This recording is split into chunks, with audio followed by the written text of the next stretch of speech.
Efesios capítulo 6, versículo 10. Efesios versículo 10 del capítulo 6, pero antes vamos a pedirle al Señor, como siempre, que unja nuestro estudio. Padre, te pedimos en el nombre de Jesús, Señor, estamos aquí juntos, buscando conocer de ti, buscando que nos hables, escuchar tu voz, Señor, y eso es exactamente lo que necesitamos, Padre. Utiliza ciertamente mi boca, pero unge nuestros corazones para escuchar no la voz de un pastor, ni las enseñanzas de un hombre, sino la enseñanza de Dios. Tu voz, Señor.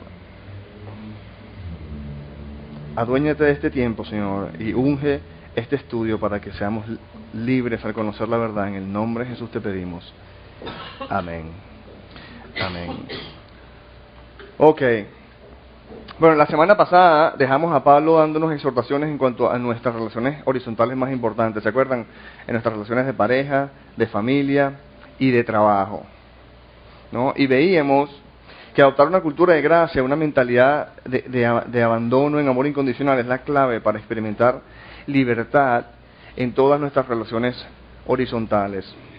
Hoy Pablo finaliza sus exhortaciones hablándonos de guerra espiritual. Hoy vamos a estar hablando de guerra espiritual y de la famosa armadura de Dios. ¿Has escuchado hablar de la armadura de Dios?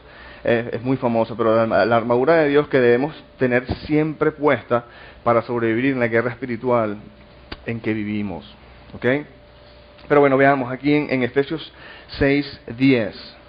Pablo escribe y dice: por último, fortalézcanse con el gran poder del Señor. Pónganse toda la armadura de Dios para que puedan hacer frente a las artimañas del diablo. Porque nuestra lucha no es contra seres humanos, sino contra poderes, contra autoridades, contra potestades que dominan este mundo de tinieblas, contra fuerzas espirituales malignas en las regiones celestiales. Por lo tanto, pónganse toda la armadura de Dios para que cuando llegue el día malo puedan resistir hasta el fin con firmeza.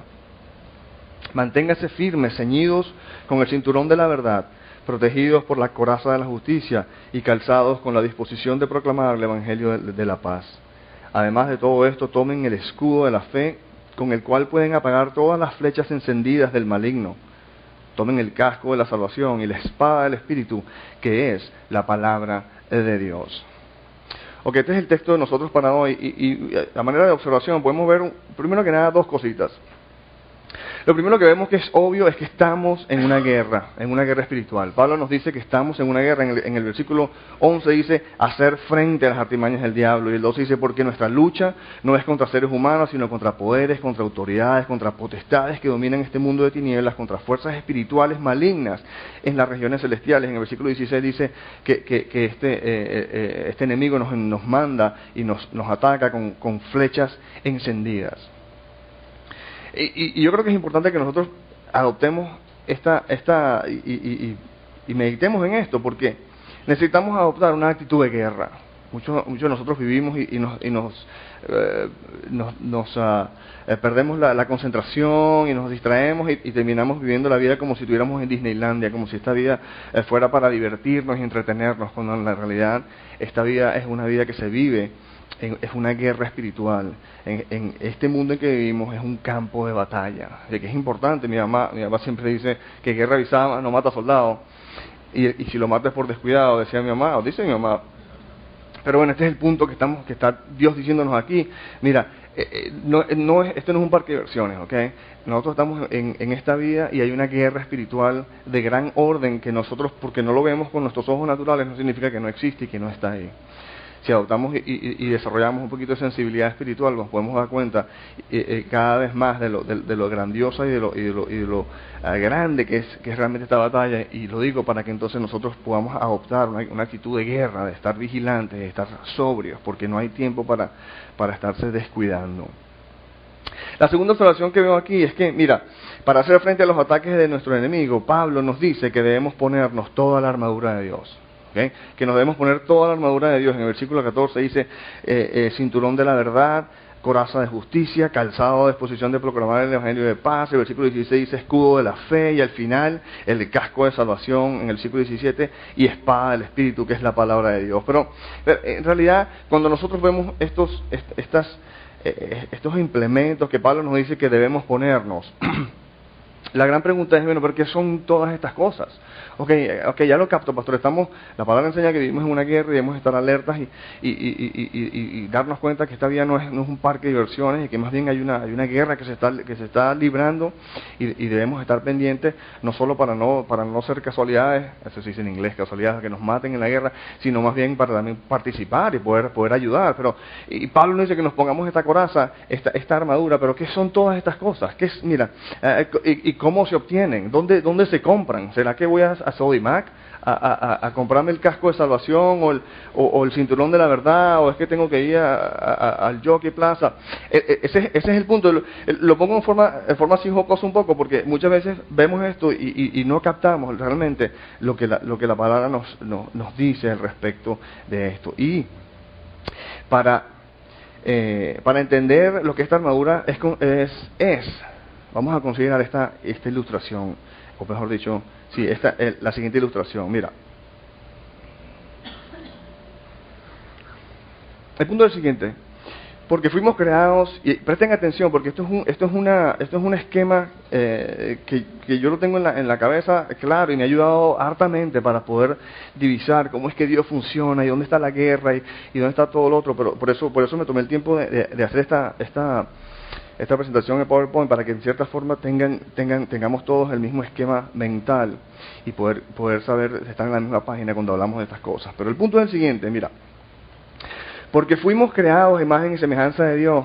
Romanos 2, 14 y 15 dicen que todos, aunque no tengamos la ley escrita, la ley de Dios escrita, todos llevan escrito en el corazón la ley de Dios, o lo que la ley de Dios exige, como lo testifica nuestra conciencia, pues dice que por supuesto sus propios pensamientos algunas veces los acusan y otras veces lo excusan. ¿Cuál es el punto? El punto es que por eso es que nosotros nos damos cuenta de que hay una diferencia entre la persona que sabemos que debemos ser, y por eso lo pongo ahí como una línea que está allá arriba, una persona que sabemos que debemos ser, y la persona que realmente somos. ¿Ok?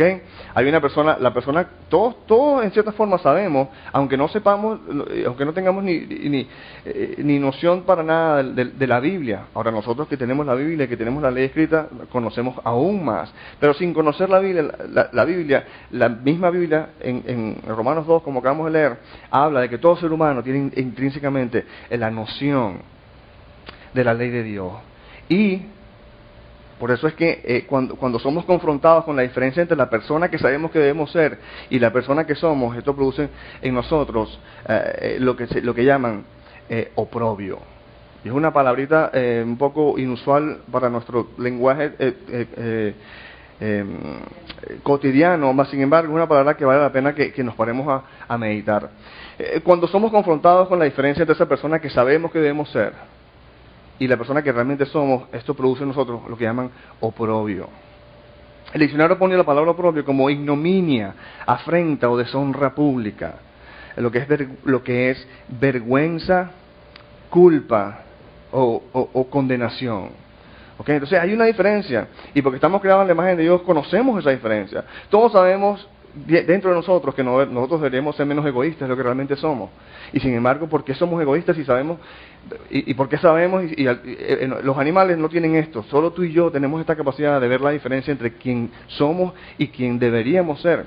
Y al ser confrontados con esa diferencia, produce algo incómodo que se llama oprobio. La Biblia lo llama oprobio o vergüenza, culpa, condenación. Mira, el Proverbio 18:3 dice que con la maldad viene el desprecio y con la vergüenza llega el oprobio. Tú sabes, el oprobio, esa sensación de incómoda, de acusación, de vergüenza que tú sientes cuando ves la diferencia, wow, y tú sabes que deberías ser así, deberías ser allá, pero no lo eres. Entonces surge ese conflicto interno que todo ser humano, sea religioso, sea o no sea, lo sufre. Y fíjate que ese oprobio causado por nuestros pecados es realmente lo que nos separa de Dios. En última instancia, ese oprobio es lo que nos separa de Dios. Romanos 3:23 dice, pues todos han pecado y están privados o separados o destituidos de la gloria de Dios. Y mira, la diferencia entre la persona que debemos ser y la persona que somos tiende a incrementar debido a nuestros deseos pecaminosos. Esa diferencia se hace cada vez más grande debido a nuestros deseos pecaminosos que tienen su raíz, después de todo, en un alma insatisfecha. Entonces esta es la dinámica de quien tú y yo somos. Sabemos quién debemos ser, pero sabemos también quién somos y existe una diferencia y recibimos acusación y vemos, y eso produce oprobio, vergüenza, culpa, condenación que nos separa de Dios. Y para hacer las cosas peor, nuestros deseos pecaminosos que están anclados en un alma insatisfecha tienden a que esa diferencia cada día sea mayor. Y esto, a la diferencia hacerse mayor, esto a su vez incrementa nuestro oprobio y el enemigo capitaliza esta situación en búsqueda de generar cada día más y más oprobio en nosotros mediante acusaciones. Y así, porque ¿cuál es el gol del enemigo? Y así separarnos cada día más y más de Dios. Apocalipsis 12:10, hablando del diablo, de Satanás, lo llama el acusador de los hermanos, el que los acusaba día y noche delante de nuestro Señor. Entonces, tenemos entonces el enemigo que se aprovecha de esta situación para producir más y más cada día oprobio que nos separa de Dios a través de la acusación. Entonces el punto es, pero entonces, ¿cómo lidiamos con este problema? ¿Cómo lidiamos nosotros con este problema? Este es un problema que tiene todo ser humano. Aquí no estamos todavía hablando de cristianismo. Este es un problema que todo ser humano tiene. Conflicto del alma al haber esa vergüenza, esa culpa, esa condenación de la diferencia entre la persona que sabe que debe ser y la persona que realmente es y que está energizada por un alma insatisfecha. ¿Cómo lidiamos con esto? Bueno, tenemos dos opciones. Una natural, que es basada en el poder del hombre, y una sobrenatural basada en el poder de Dios, que es la que realmente tú y yo venimos aquí a aprender, y Dios nos ha abierto los ojos a ella. Pero vamos a ver, mira, la primera opción es una de forma natural, y es básicamente lo que se llama la religión, lo que comúnmente en nuestro ambiente llamamos religión, ¿no? Donde a fuerza de voluntad tratamos de disminuir la diferencia entre la persona que sabemos que debemos ser y la persona que somos. ¿Okay? Entonces, tú sabes, la religión, ¿qué es lo que hace? Bueno, pero ¿sabes qué? Andrés, ponte las pilas y pórtate bien y arregla tu cosa. Entonces, nos arrepentimos, queremos hacer la voluntad de Dios, queremos hacer algo con respecto a la persona que somos y la diferencia en la persona que debemos ser y sentimos y pensamos, pues que lo debemos hacer en nuestra propia fuerza. Después de todo, es la única que conocemos, hasta que conocemos el poder de Dios, de su gracia. Pero el plan del hombre, el plan humano, el plan natural es el de agarrar esa diferencia y empujarla a que cada día haya menos diferencia a punta y a fuerza de voluntad. Y eso es lo que es religión, y también es conocido como legalismo o como moralismo. ¿Ok?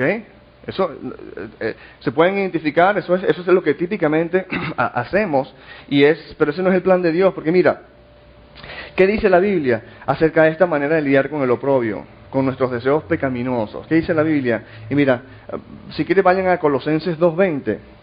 Y en Colosenses 2:20, del 20 al 23, si no escuchen nomás, dice, Pablo está lidiando con este tema y dice, si con Cristo ustedes ya han muerto a los principios de este mundo, ¿por qué, como si todavía pertenecieran al mundo, se someten a preceptos tales como no tomen en tus manos, no pruebes, no toques? Estos preceptos basados en reglas y enseñanzas humanas se refieren a cosas que van a desaparecer con el uso. Tienen sin duda apariencia de sabiduría, con su falsa piedad, con su adoración independiente, falsa humildad y severo trato del cuerpo, pero de nada sirven frente a los apetitos de la naturaleza pecaminosa. Bueno, Pablo mismo nos dice en Colosenses 2:23 que este sistema de religión donde tú agarras a punta de voluntad, tratas de cambiarte a ti mismo y de disminuir la distancia que hay entre la persona que tú sabes que debes ser y la persona que tú eres a fuerza de voluntad. Pablo dice que eso de nada sirve frente a los apetitos de la naturaleza pecaminosa. Esta es una opción que no es realmente una opción, pero que es sumamente agotadora y esclavizante, y que de paso no es el plan de Dios. Aquí lo vemos, aquí en Colosenses 2:23 lo vemos claramente. la religión, el legalismo, el moralismo no es el plan de Dios. Después esto lo puede hacer cualquiera. Tú no necesitas ser cristiano para hacer esto. ¿Ok? Cualquiera puede decidir, bueno, yo voy a ser mejor y voy a arrepentirme para ser una mejor persona y verdad que no sé malo, hay una diferencia y quiero hacer algo al respecto y bueno, y eso cualquier religión puede llevarte por este camino y puede llevarte por esta senda, pero les digo de mano que es una senda de sumamente agotadora y de suma esclavitud, porque entonces la responsabilidad para tu cambio yace sobre tus hombros y ese no es el plan de Dios. Pero entonces, ¿cómo estamos supuestos entonces a lidiar con este problema? Acorde a la Biblia, y eventualmente es con el Evangelio de Jesucristo. Con el Evangelio de Jesucristo que mediante la fe en la obra redentora de Jesucristo borra o elimina nuestro oprobio. Ese es el plan de Dios, no es que fuerza de voluntad tratar de disminuir la diferencia, sino el plan de Dios es venir acá en la persona de su Hijo Jesucristo y a través de su sacrificio en la cruz, borrar, y no solo a través de su sacrificio en la cruz, a través de tu fe en el sacrificio en la cruz, porque es tu fe en el sacrificio de la cruz de Jesucristo lo que borra el oprobio. ¿Ok? Es mediante la fe en la obra redentora de Jesucristo que borra o elimina nuestro oprobio. Después de todo, Efesios 2:8 dice que que por gracia ustedes han sido salvados mediante la fe, no por obras. Mira esto, Juan 6:28. Miren, Juan 6:28, y si tienen, vayan a Juan 6:28, porque esto sí es un versículo que yo les exhorto a que se lo aprendan de memoria y lo mediten. Porque por eso es que, mira, aquí en Juan 6:28, al Señor le están preguntando y le hacen la siguiente pregunta. ¿Listo? ¿Qué tenemos que hacer para hacer las obras que Dios exige? Entonces, lo que están preguntando es, ¿cuáles son esas cosas que tengo que hacer para fuerza de voluntad hacer las obras que Dios exige? Y el Señor les dice, ¿sabes qué? Mira lo que dice aquí, esta es la obra de Dios, una sola. Una sola, esta es la obra de Dios, que crean en aquel quien Él envió, les contestó Jesús. No es las obras de cómo hago yo para entonces disminuir la diferencia entre la persona que soy y la persona que yo sé que debo ser entonces a punta de obras. No. Dice, no, estas no son ninguna obra, es una sola obra la que tú tienes que hacer, una sola, que crean en aquel quien Él envió. Isaías 25:8 dice que el Señor devorará a la muerte para siempre, el Señor omnipotente enjuagará las lágrimas de todo rostro y quitará de toda la tierra el oprobio de su pueblo. El Señor mismo lo ha dicho. El Señor quitará de toda la tierra el oprobio de su pueblo. Romanos 8:1, que no hay condenación, no hay oprobio a aquellos que están unidos a Cristo Jesús. Mira, grandioso, y esto es lo que la Biblia llama salvación por fe en Jesucristo. Esto es lo que verdaderamente es salvación por fe en Jesucristo, o justificación por fe, o la reconciliación, ¿no? Y este es el tema. Pero entonces ahora tú verás este esquema aquí y dirás, bueno, ¿y qué pasa? ¿Qué pasa con la diferencia entre la persona que sabemos que debemos ser y la persona que somos? Bueno, ¿sabes qué? Cuando el oprobio no está ahí, cuando no hay vergüenza y culpa al respecto, en forma natural tienden a acercarse, pero no se queda ahí, porque ¿sabes qué? Acuérdense que nuestro problema de pecado tiene su raíz en un alma insatisfecha. Ahí es donde está el problema. La razón por la cual nosotros pecamos es porque tratamos de satisfacer el alma de manera errónea, de manera incorrecta. Nuestro problema de pecado tiene su raíz en un alma insatisfecha, por lo que Dios resuelve este problema mediante nuestra santificación. ¿Okay? Nuestra santificación, que es el proceso mediante el cual aprendemos a conseguir satisfacción en Dios por fe en Jesucristo. En la medida en que por fe descubrimos que todo lo que necesitamos en Cristo ya lo poseemos. ¿Le parece conocido esta expresión? Obviamente la hemos venido escuchando. Todo lo que necesitamos en Cristo ya lo poseemos. Mira, Romanos 3:23 dice que pues todos han pecado, están privados de la gloria de Dios. Bueno, Jesús dice en Juan 14:6 dice, yo soy el camino, la verdad, la vida, y nadie llega al Padre sino por mí. Tú quieres tener la satisfacción que solo Dios puede dar.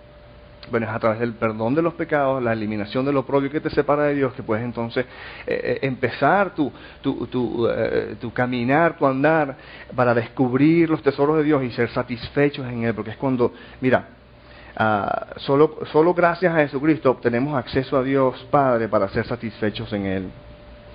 Mira, y es la provisión de satisfacción en Dios para el alma humana lo que neutraliza nuestros deseos pecaminosos y empuja quien somos para ser cada día más cercanos a quien por la ley escrita en nuestros corazones sabemos que debemos ser. Entonces ahí está, mira, hay una diferencia entre la persona que somos y la persona que debemos ser, y al ser confrontado con esa diferencia que está basada, que está aumentada por nuestros deseos pecaminosos y energizada por una alma insatisfecha, cuando somos confrontados con esta diferencia, esto produce en nosotros oprobio, vergüenza, culpa, condenación, que nos separa de Dios. La solución de Dios es venir y pagar el precio de ese oprobio, y que tú cuando tú lo crees, el oprobio se va, y a través del proceso de santificación, al no haber oprobio, pues entonces venir a Dios y conseguir satisfacción para el alma, que realmente es lo que en última instancia un alma satisfecha no tiene necesidad de pecar. Ok, ahora, fíjate. Ahora mis notas acá. Bueno, como vemos, entonces, la salvación de Jesucristo está basada en la eliminación de nuestro oprobio, que nos separa de Dios mediante su sacrificio propiciatorio en la cruz. En la salvación de Jesucristo está basada en la eliminación del oprobio que nos separa de Dios mediante su sacrificio propiciatorio en la cruz. Dice, cuando la fe en el sacrificio propiciatorio de Jesús en la cruz elimina nuestro oprobio, ganamos acceso a la verdadera satisfacción que solo Dios puede proveer para todas las necesidades de nuestra alma, y un alma satisfecha pierde su necesidad de pecar. Pero mira, queremos ver que estamos en un campo de batalla, ¿no? Como vemos, y el campo de batalla donde se libra esta guerra es nuestra mente, es una guerra de fe, ¿ok? Dice, cuando el enemigo nos lanza flechas encendidas de acusaciones, porque eso fue lo que acabamos de aprender, que el enemigo nos ataca es con acusaciones, y cuando el enemigo nos lanza flechas encendidas de acusaciones con la intención de separarnos de Dios, de hacernos dudar de su aceptación y de su amor, ¿cómo respondemos tú y yo? ¿Cómo respondemos? ¿Cómo respondemos cuando el enemigo susurra en nuestros oídos, Dios no puede amarte, mira lo que has hecho? ¿Cómo nos defendemos nosotros a ese tipo de acusaciones? Y la realidad es que tenemos, como ya vimos, de cierta forma, pero lo vemos en temas de armadura, tenemos dos armaduras que podemos utilizar. Y la primera armadura, como vemos, la armadura de la religión, es la armadura de nuestros logros, de nuestra propia justicia. ¿Okay? Es como nuestro CV, ¿no? nuestro resumen, nuestro currículum vitae. Y Pablo tenía uno. Ahí en Filipenses él lo menciona, en Filipenses 3:4, Pablo lo menciona, dice, sin embargo, en el versículo 7 de Filipenses 3, dice, sin embargo, 3:4, dice, si cualquier otro cree tener motivos para confiar en esfuerzos humanos, yo más.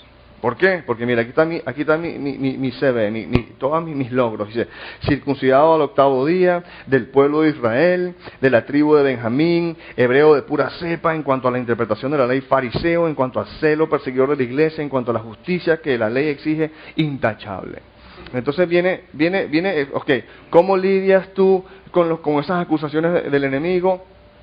Con esa diferencia que hay entre la persona que tú eres y la persona que debe ser, ¿cómo lidias tú con las acusaciones del enemigo? Bueno, una armadura que no es la de Dios, es la armadura humana, es la armadura de nuestros logros, de nuestra propia justicia, pero vemos que eso está, la responsabilidad yace en los hombros humanos. Cuando Jesucristo dice que ahí no hay libertad, la libertad es cuando tú dejas que toda esa responsabilidad sea puesta en los hombros de Jesucristo y vivas bajo su protección, bajo su sangre. Mira, la otra es la armadura de Dios, que está basada en los logros de Jesucristo, no en tus logros, sino en los logros de Jesucristo, en lo que llaman la justicia de Dios. El mismo Filipenses 3:7, al final, después que Pablo habla de su CV, de su resumen, dice, sin embargo, todo aquello, todo lo que acaba de mencionar, si él dice que si alguien tenía un buen CV, si me conocen, CV si lo conocen, ¿no? Okay. Si alguien cree tener un buen currículum vitae y un CV, soy yo, pero mira, ¿sabe que sin embargo todo aquello, es lo que dice Pablo, sin embargo todo aquello que para mí era ganancia, ahora lo considero pérdida por causa de Jesucristo? Es más, todo lo considero pérdida por razón del incomparable valor de conocer a Cristo Jesús, mi Señor, y de conocer su amor, ¿no? Ya estoy parafraseando, de conocer su amor, la ausencia de oprobio, el borrar del oprobio y todo esto. Por él, dice Pablo, regreso aquí en el versículo 8 a la mitad, segunda mitad, dice, por él lo he perdido todo y lo tengo por estiércol, a fin de ganar a Cristo y encontrarme unido a él. Dice, no quiero mi propia justicia, ¿no? La primera armadura, no quiero mi propia justicia que procede de la ley, sino de la que se obtiene mediante la fe en Cristo, la justicia que procede de Dios, la justicia de Dios. ¿Cómo batallamos las flechas encendidas del enemigo? Colosenses 2:13 lo dice claramente. Dice que Dios nos dio vida en unión con Cristo al perdonarnos todos los pecados y anular la deuda que teníamos pendiente por los requisitos de la ley. Cuando vimos que el oprobio borrado es por esto, por el perdón de los pecados borra el oprobio. Y dice que Él, Cristo, anuló esta deuda que nos era adversa, clavándolo en la cruz, y así desarmó poderes, a los poderes y a las potestades, por decir así, del poder de acusación. ¿Okay? Entonces, cuando tenemos fe, que vemos que el poder de acusación del enemigo queda sin efecto, como que le quitamos las uñas a las garras del enemigo. Y este punto principal, porque en realidad, después de todo, y esto es todo lo que estamos viendo era para aprender esto, la armadura de Dios es Jesucristo mismo. La armadura de Dios es Jesucristo mismo, su obra, su nombre. Mira, consideren esto, mira los componentes de la armadura de Dios. Vemos ahí, mira, en el versículo 14 tenemos coraza de justicia. Pero, Juan 14:6 dice Jesucristo mismo, coraza de justicia no es cinturón de verdad, en el versículo 14, cinturón de verdad, pero Jesús en Juan 14:6 nos dice, yo soy la verdad. Ponte el cinturón de verdad. Bueno, Jesús dice en Juan 14:6, yo soy la verdad. El que nos pongamos la coraza de la justicia. Mira, 2 Corintios 5:21 dice que al que no cometió pecado alguno, por nosotros Dios, la alterna dice, lo hizo pecado para que en él recibiéramos la justicia de Dios. Entonces, la coraza cinturón de verdad, yo soy la verdad. Coraza de justicia, en Jesucristo recibimos la justicia de Dios. Calzados con la disposición de proclamar el Evangelio de paz. Romanos 5:1 nos dice, en consecuencia, ya que hemos sido justificados mediante la fe, tenemos paz con Dios, ¿cómo? Por medio de nuestro Señor Jesucristo. Cinturón de verdad, yo soy la verdad. Coraza de justicia, recibimos la justicia de Dios en él. Casados con disposición de proclamar el Evangelio de paz, tenemos paz con Dios por medio de nuestro Señor Jesucristo. Y ahora vemos, entonces, ¿qué más tenemos? El escudo de la fe. Bueno, Romanos 10:17 dice que la fe viene como resultado de oír el mensaje que se oye es la palabra de ¿quién? Una vez más, es de Cristo. Escudo de fe es a través de escuchar la palabra de Cristo, escuchar el Evangelio, el casco de salvación. El casco de salvación, Efesios 2 nos acabamos de leer. ¿Qué dice Efesios 2:8? Que la salvación es por gracia, porque por gracia ustedes han sido salvados mediante la fe. ¿Mediante la fe en quién? Mediante la fe en Jesucristo. Por último, aquí dice que la espada del Espíritu es la palabra de Dios. Mira, bueno, Jesucristo en Juan 15:26, mira lo que dice. Dice, cuando venga el Consolador que yo les enviaré de parte del Padre, el Espíritu de verdad que procede del Padre, ¿qué hará? Él testificará de mí. Él testificará de mí. Entonces, mira, en definitiva, ¿qué es la armadura de Dios? ¿Qué es la armadura de Dios? La armadura de Dios no es algo que compramos en Sodimac, no es algo que nos ponemos aquí y allá. La armadura de Dios no es algo, sino alguien. La armadura de Dios es Jesucristo mismo. Él es la armadura de Dios.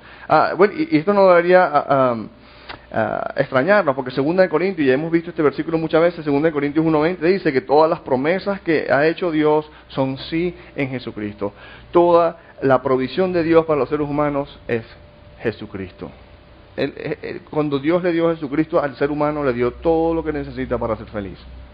Absolutamente todas las provisiones de Dios, acuerdo a 2 Corintios 1:20, están en Cristo. Y no es extrañarse que entonces nuestra coraza, la armadura de Dios sea Jesucristo mismo. Y yo te digo una cosa, mira, por eso es que Pablo aquí en Efesios 6 nos dice que nos revistamos con la armadura de Dios. Pero fíjate cómo lo pone en Romanos 13:14. Dice, más bien revístanse ustedes del Señor Jesucristo. Ok, aquí nos dice, revístanse con la armadura de Dios. En Romanos 13:14 dice, revístanse ustedes del Señor Jesucristo y no se preocupen por satisfacer los deseos de la naturaleza pecaminosa. Pues yo creo que en luz de Gálatas 5:16, que dice, vivan por el Espíritu y así, al vivir por el Espíritu, no seguirán los deseos de la naturaleza pecaminosa. Podemos entonces, con confianza, decir que Romanos 13:14 lo podemos leer. Revístanse ustedes del Señor Jesucristo y así no van a satisfacer los deseos de la naturaleza pecaminosa. Devolviendo a nuestro esquema, cuando el oprobio es borrado, y ese oprobio que nos separa de Dios, a través de nuestra santificación aprendemos a ser satisfechos en Dios, y cada vez que viene el enemigo con un ataque, con una acusación, lo que tenemos es que estar firme en nuestra fe de que Jesucristo ya pagó por todo. ¿Cierto o falso? Jesucristo ya pagó por todo. Porque mira, ya aquí en conclusión, mira, el campo de batalla donde se libra la guerra espiritual es en nuestra mente. Y es una guerra de fe. ¿Ok? Y si cuando el enemigo nos lanza flechas encendidas de acusaciones, con la intención de separarnos de Dios, de hacernos dudar de su aceptación y de su amor, ¿cómo respondemos? ¿Cómo respondemos cuando el enemigo susurra a nuestros oídos, Dios no puede amarte, mira lo que has hecho? ¿Cómo lidiamos nosotros con esas acusaciones? Todos recibimos estas acusaciones, ¿ok? El punto es cómo lidiamos nosotros con esas acusaciones, con la armadura humana o con la armadura de Dios, con religión o con el Evangelio. ¿Ok? Entonces, el punto es, ¿sabes qué? Yo soy cristiano. Yo no voy a lidiar con eso con religiosidad, yo voy a lidiar con eso con el Evangelio de Jesucristo. Y como ilustración, hay un sueño de Martín Lutero. Martín Lutero tenía muchos sueños, él siempre contaba sus sueños, no sé si vieron la película, pero y batallaba el diablo. Pero el punto es que Martín Lutero da cuenta que él, y aparentemente él sabía, obviamente, porque en cierta forma la reforma comenzó con él, pero parece que Martín Lutero un día estaba teniendo un sueño, ¿no? Donde el diablo se le acercaba, ¿no? Y el diablo se le acercaba con una pluma y un papel. Y agarraba el diablo y empezaba a escribir algo en el papel y después viene y se lo enseña a Lutero. Y cuando Lutero ve, wow, son los pecados que él ha cometido. Lutero ve la lista de pecados y le dice, ¿eso es todo? Y se lo pasa de regreso al enemigo. El enemigo agarra, no, ya va, y escribe un poco más. Y el diablo se lo pasa de nuevo a Lutero, y Lutero ve las listas otra vez y dice, ¿eso es todo? Y se lo regresa. Y el enemigo agarra y escribe más pecados, y se lo pasa, y Lutero lo ve la cuestión otra vez y le dice, ¿eso es todo? Y así va una y otra vez, ¿no? Hasta que finalmente Lutero le pasa el papel al enemigo y le pregunta, ¿eso es todo? Y el enemigo ve la lista y dice finalmente, sí, eso es todo, eso debe ser suficiente, eso es todo. En ese momento Lutero agarra y le dice al enemigo que agarra tu pluma y escribe al final de esa lista, 1 Juan 1:7, la sangre de Jesucristo nos limpia de todo pecado. Gloria a Dios. 1 Juan 1:7, y la sangre de Jesucristo nos limpia de todo pecado. Mira, cuando recibimos la palabra de acusación del enemigo, la respuesta no es pero yo, sino pero Dios. ¿Se acuerdan en Efesios 2? Pero Dios, bueno, cuando recibimos la palabra de acusación del enemigo, la respuesta no es pero yo, sino pero Dios. El diablo nos enseña nuestro pecado y dice, Dios no puede amarte. Porque eso es lo que hace el enemigo. Nos susurra, nos enseña nuestro pecado, nos acusa con nuestro pecado y nos susurra en el oído y dice, Dios no puede amarte. Pero Dios, ¿qué hace? El diablo viene y nos enseña nuestro pecado y nos dice, Dios no puede amarte. Pero Dios agarra y nos enseña a Jesucristo y nos dice, eres amado. ¿Ok? Dice, el diablo nos enseña nuestro pecado y dice, Dios no puede aceptarte así como estás, aléjate de Él, no te acerques. No, es lo que nos dice el enemigo. Nos enseña nuestro pecado y nos dice, Dios no puede amarte así como estás, aléjate de Él, no te acerques, no vayas a la iglesia, no leas toda la palabra, o sea, qué hipócrita eres, que ahora te vas a acercar a Dios, depende, mira lo que hiciste. No, ese es el enemigo, pero Dios nos enseña, eso es lo que hace el enemigo, pero nos enseña nuestro pecado y nos dice, Dios no puede aceptarte así como estás, aléjate de Él, no te acerques. Pero Dios nos enseña a su Hijo Jesucristo y nos dice en Mateo 11:28, vengan a mí todos ustedes que están cansados y agobiados y yo les daré descanso. El enemigo dice, no te acerques. Dios dice, ven. Nos enseña a Jesucristo y nos dice, ven a mí. Apocalipsis 22:17 dice, ven, el que tenga sed que venga y tome gratuitamente del agua de la vida. Entonces, ¿cómo vamos a atacar? ¿Cómo vamos a lidiar nosotros con los ataques del enemigo? Con la armadura del mundo, con la armadura humana, de nuestro propio resumen, de nuestro propio CV, de nuestros propios logros y de nuestra propia capacidad o intención tú sabes, de cambiarnos a nosotros mismos y disminuir la diferencia que hay entre quién somos y quién debemos ser a punta de voluntad, religión, legalismo, moralismo, o vamos a tomar el plan de Dios, que es un plan de fe, donde en Jesucristo borra el oprobio que nos separa de Dios y así nos abre la puerta a poder entonces conseguir la satisfacción del alma que necesitamos a través de nuestra santificación, basado todo en última instancia en fe y poder estar firmes para atacar y cómo apagar esas flechas encendidas del enemigo con fe en la realidad que Dios dice, vengan a mí. El que tenga sed, venga y tome gratuitamente el agua de vida.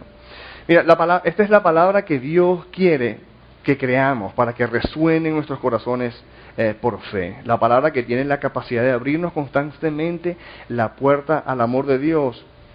Y esta es la palabra que gracias a Jesucristo Dios puede decir lo que viene diciendo desde Isaías 43:25, Jeremías 31:33, Hebreos 8:12 y Hebreos 10:17. Repito, Isaías 43:25, Jeremías 31:33 y hasta Hebreos 8:12, Hebreos 10:17. ¿Qué habla esa palabra? Mira lo que dice el Señor. Y nunca más me acordaré de sus pecados y maldades. Somos incondicionalmente amados por el Todopoderoso Dios del universo. Es cierto, es cierto, es cierto. Amén. Padre, te damos gracias, Señor. Padre, gracias por no dejar.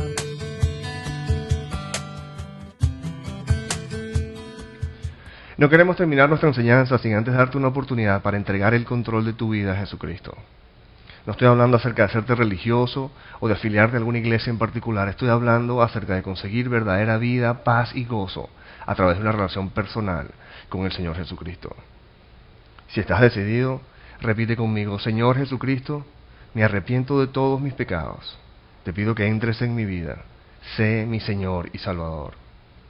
Ahora que formalmente le has entregado tu vida a Jesucristo, entiende lo siguiente: Jesucristo guía a su pueblo a través de su palabra, la Biblia. Por lo que te exhorto vehementemente a congregarte en una iglesia donde se enseña la palabra de Dios para que crezcas en la libertad que solo Jesucristo puede darte. Él mismo enseñó en Juan 8, 31 y 32 que los que se mantienen fieles a sus enseñanzas conocerán la verdad y la verdad los hará libres. Que Dios te bendiga y recuerda, eres amado, eres amado, eres amado.